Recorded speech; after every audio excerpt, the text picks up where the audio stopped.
Hey guys, what's up? It is Adam here in my little office away from home. I just wanted to talk real quickly about finding the right jobs for you.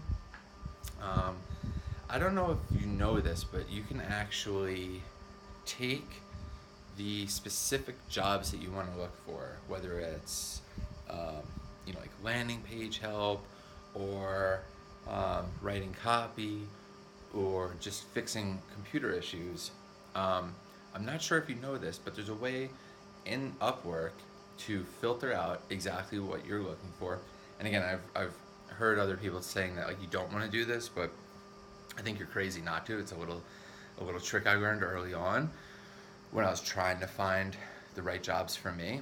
And so what I would do is in in the find jobs, I would go in there and then put a bunch of software, like do different searches, software, type, all these things, and I would save those searches into it.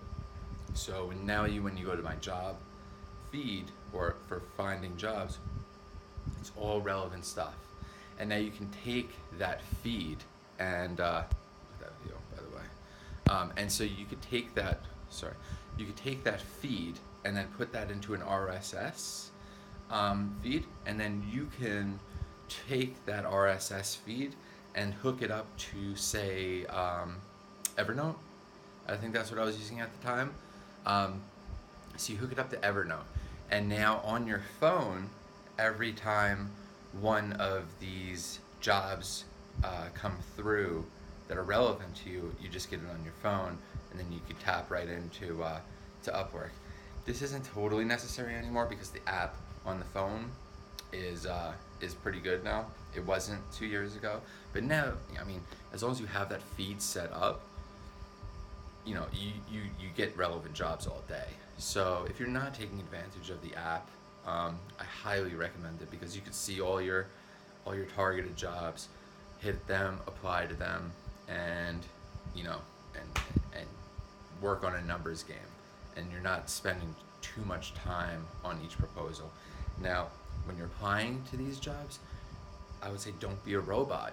Look at what they're looking for, and as I always say, your goal shouldn't be to just like close that right away. Your goal should be to get them on a Skype conversation or a phone call. Doesn't matter, but you want to think about your linear sales funnel of being a freelancer, and 9 times out of 10, you're gonna have to crawl before you ball, so to speak.